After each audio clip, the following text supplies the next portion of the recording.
Hello everyone students, आज English की series के अंतर्गत 11th क्लास यूपी बोर्ड की एक बहुत ही अच्छी पोइम है मर्सी, जो विलियम शेक्सपियर के द्वारा लिखी गई है। तो आज इसका पूरा अध्ययन करेंगे और इसको एक एक शब्द हिंदी अर्थ के सहित आपको पढ़ाने जा रहे हैं। तो बिना देरी किए हुए चलते हैं स्टूडेंट्स पोइम की ओर। स्टूडेंट्स, ये पोइम का स्टार्टिंग पॉइंट है यहाँ से, लेकिन एक्सप्लेनेशन से पहले इसके बारे में दो चीजें और बताना चाहूंगा। ये जो पोइम है मर्सी, मर्सी का मतलब होता है दया, दया भाव। ये मर्चेंट ऑफ वेनिस एक बुक है विलियम शेक्सपियर की ही, तो उसमें से ली गई है। और उसके अनुसार उसकी कहानी आपने देखी हो शायद, तो उस कहानी के अनुसार एंटोनियो अपने मित्र वैसेनियो के लिए साइलोक से कुछ धन उधार ले लेता है। जैसे एक मित्र दूसरे मित्र के लिए कहीं से धन उधार ले ले, तो समझौता होता है उसके अंदर, जो एंटोनियो निर्धारित समय पर अगर धन लौटा देगा तो कोई बात नहीं, अगर नहीं लौटा पाया तो साइलोक जिससे धन लिया था उसके शरीर से 1 पाउंड गोश्त लेने का अधिकारी है। 1 पाउंड मांस चाहिए उसको इसका शरीर का। बड़ा अजीब सी शर्त रखी है। अब दुर्भाग्य से एंटोनियो निर्धारित समय पर धन नहीं लौटा सका और उस शर्त के अनुसार साइलोक उसके शरीर से 1 पाउंड मीट लेने की मांग करता है। मामला राजा के दरबार में पहुंचता है, जहां पोर्सिया साइलोक से एंटोनियो के प्रति दया भाव दिखाने की बात करती है और उसी दौरान विलियम शेक्सपियर ने इस मर्सी को लिखा है। अब चलते हैं इस पोइम की ओर। इतनी जानकारी देना स्टूडेंट्स जरूरी था, इसे फालतू ना समझें, और मैं बहुत ही जल्दी पोइम को पूरा करके आप लोगों को समझाऊंगा। मेरे वीडियो को लास्ट तक देखना, बस यही मेरी खास विशेष बात है कि आप मेरी वीडियो को अगर लास्ट तक देखेंगे तो आपको जरूर समझ में आएगा और पक्का समझ में आएगा। चैनल को लाइक शेयर सब्सक्राइब करना बिल्कुल ना भूलें। चलिएगा। The quality of mercy is not strained. जो दया भाव की जो क्वालिटी होती है, दया की क्वालिटी है, वो is not strained. Not strained, not strained का मतलब होता है बलपूर्वक प्राप्त की गई। वो बलपूर्वक जबरदस्ती फोर्स के साथ नहीं होती है। It dropped as gentle rain from heaven. ये इस तरह से ड्रॉप की तरह से है, बूंदों की तरह से है, जिस तरह से जेंटल रेन बारिश करती है फ्रॉम हेवन। हेवन से जो बारिश होती है, आकाश से जो बारिश होती है, उसको कोई बाध्य नहीं कर सकता। बारिश जब होगी, जैसी होगी, जितनी होगी, वो उतनी प्राकृतिक तरीके से होगी, आप उसे बाध्य नहीं कर सकते हैं। अपॉन द प्लेस बीनीथ, उस स्थान पर नीचे, इट इज ट्वाइस ब्लेस्ड। ये दोनों को ही ब्लेस करती है, वरदान देती है। किसको? इसको। इट ब्लेस्ड हिम, इस ब्लेसेस हिम का मतलब उसको भी, हिम दैट गिव्स, जो उसको देता है, एंड हिम, और उसको भी दैट टेक्स। ये देने वाले और दया को प्राप्त करने वाले दोनों के लिए ही लाभदायक होती है, ब्लेस्ड होती है। It is the mightiest in the mightiest. ये महान शक्तिशालियों से भी ज्यादा शक्तिशाली है। कहते हैं ना, क्षमा करने वाला गलती करने वाले से बहुत बड़ा होता है, क्योंकि गलती करने वाला गलत माइंड से, गलत विचारों से गलती करता है, लेकिन क्षमा करने वाला उस अपने विशाल हृदय से, विशाल विचारों से उसको क्षमा करता है। इसीलिए कहते हैं कि ये शक्तिशालियों का भी शक्ति है। इट बिकम्स का मतलब आ जाता है, वैसे बिकम माने होना है, लेकिन यहां पर किसी चीज के उपयुक्त होने से है। The throned monarch better than his crown. जो राजा का जो क्राउन होता है उससे भी कहीं ज्यादा महत्वपूर्ण होती है एक राजा के लिए, जो शासन करने वाला होता है ना, उसके लिए।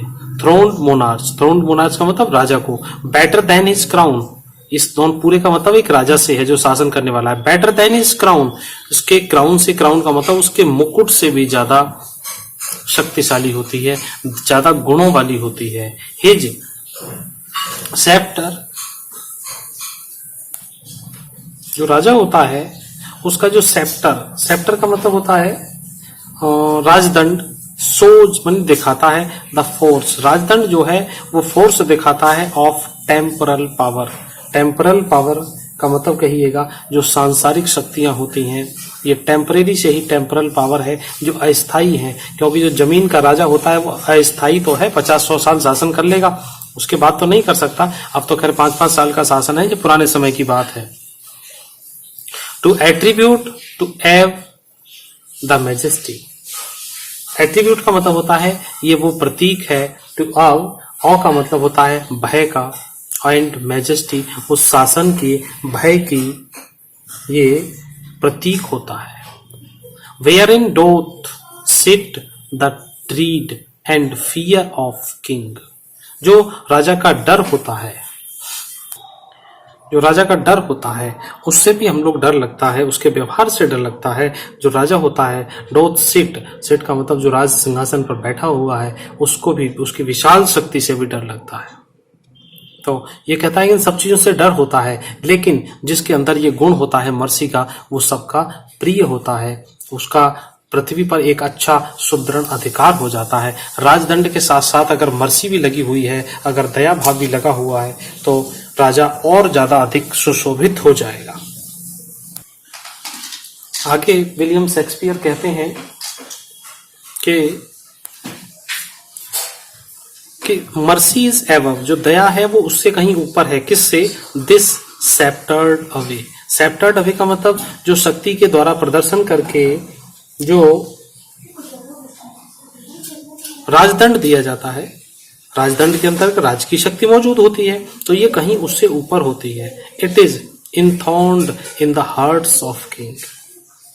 इनथॉन्ड का मतलब ये वो विराजमान रहती है, ये विराजित रहती है in the heart of king, ये राजा के हृदय पे विराजित होती है और वहां से ये शासन करती है। It is an attribute. Attribute कहते हैं एक गुण होता है, स्वाभाविक गुण होता है टू गॉड हिमसेल्फ, जो भगवान में भी स्वयं होता है। उसी गुण की बात करते हैं कि राजा अगर इस प्रकार का है तो उसका ये जो गुण है वो भगवान के बराबर कर देता है।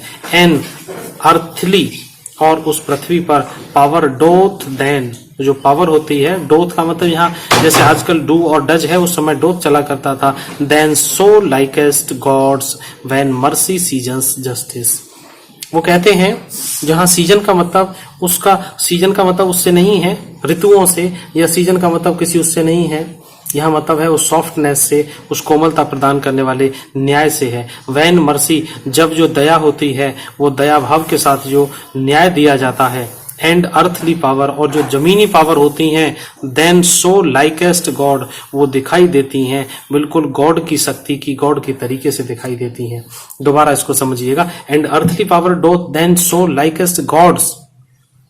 वो कहते हैं कि यह जो स्वभावतः ईश्वरीय गुण होता है, जब अपना सम्राट होता है वो अपनी दयालुता के साथ जब कोई न्याय करता है, शक्ति का प्रदर्शन करता है, तो वो साक्षात सो लाइकेस्ट गॉड, तो वो भगवान ईश्वर के साथ, ईश्वर के बोध जैसा होने लगता है, ईश्वरीय गुण जैसा लगने लगता है आपको। तो स्टूडेंट्स, ये पोएम आपकी कंप्लीट होती है, इसको 2 बार 3 बार देख लीजिएगा। लेकिन आपसे एक बात मैं लास्ट में जरूर कहूंगा, चलने से पहले मेरे चैनल को जरूर सब्सक्राइब करें।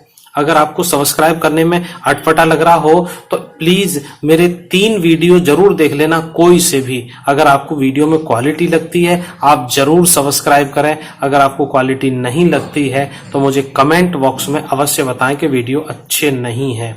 तो students, have a nice day. इसी उम्मीद के साथ चलते हैं, आप लोग मेरे साथ जुड़े रहेंगे सब्सक्राइब करते हुए। Okay, good bye.